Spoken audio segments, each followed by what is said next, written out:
Welcome, seeker, to Sunday Moments, a sanctuary for the spirit amidst the symphony of the week. Here, in the hush of shared reflection, we gather to bathe in the wisdom of timeless voices, those who illuminate the path to a life imbued with meaning and purpose. Today, we turn our hearts towards the radiant legacy of Dr. Howard Thurman, a theologian, philosopher, and civil rights leader whose words transcended borders and ignited souls. His message, steeped in the richness of Black spiritual traditions, continues to resonate, a clarion call to embrace compassion, courage, and unwavering pursuit of enlightenment. Fall from Randy's rant with the Sunday moment. This past Friday, I was privileged to be at the grand opening of the Community Health Corps' ECI, Early Childhood Intervention Center. And this morning's reading from Dr. Thurman is about children.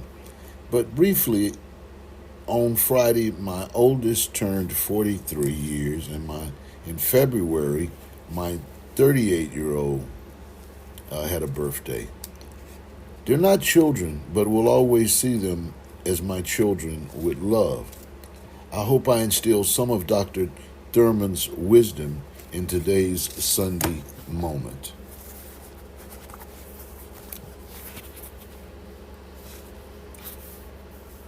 Our children are not things. Reading 7, page 69, Meditations of the Heart. In order to think about children and our relationship to them, often we underestimate both our influence and responsibility with reference to children because they do not seem to be mindful of our presence except in terms of something to resist. The world of the adult is in some ways different world from that of a child. We bring to bear upon life the cumulative judgment garnered from our years of living, of trial and error, of many, many discoveries along the way. It is from that kind of context that we judge the behavior of children. But they have not lived, and there is such that can be known and understood only from the harvest of the years.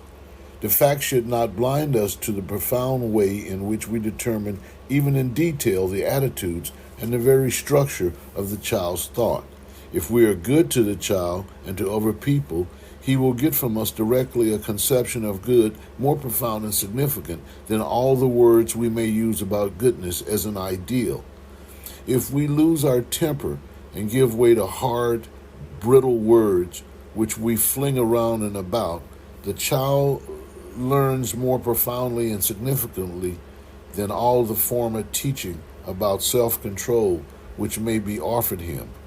If we love a child and the child senses from our relationship with others that we love them, he will get a concept of love that all subsequent hatred in the world will never be quite able to destroy. It is idle to teach the child formally about respect for other people or other groups if in any little way we demonstrate that we have no authentic respect for other people and other groups. The feeling, tone, and insight of the child are apt to be unerring. It is not important whether the child is able to comprehend the words we use or understand the ideas that we make articulate. The child draws his meaning from the meaning which we put into things we do and say. Let us not be deceived. We may incorporate in our formal planning all kinds of ideas for the benefit of children. We may provide them with tools of various kinds.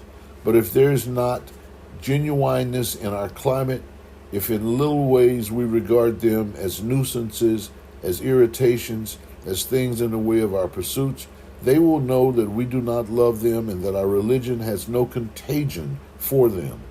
Let us gather around our children and give them the security that can come from associating with adults who mean what they say and who share in deeds which are broadcast in words. I give you this morning a reading from Dr. Howard Thurman, Children Are Not Things. And I think as parents who are older parents and have older children, that we do hope that we have instilled these values in our children. Thank you this morning for listening. Come in peace, go in peace. Bless all the children in Gaza and in Ukraine, as well as Uvalde, as well as Israel. In your name, we thank you, Dr. Thurman, for your words. This podcast aims to be a compass, a guiding light as we navigate the often murky waters of existence. Here we will celebrate the triumphs of the Spirit, delve into the shadows of doubt, and ultimately emerge a little closer to the understanding the grand orchestra of life's purpose. So settle in, dear listener. Let the worries of the week melt away and allow yourself to be enveloped by the transformative power of Dr. Thurman's words, masterfully interpreted. In this space, may we all find solace, inspiration, and perhaps a touch closer to the light that beckons within. This is Sunday Moments. Join us as we embark on a spiritual exploration, guided by the luminous words of Dr. Howard Thurman and the insightful voice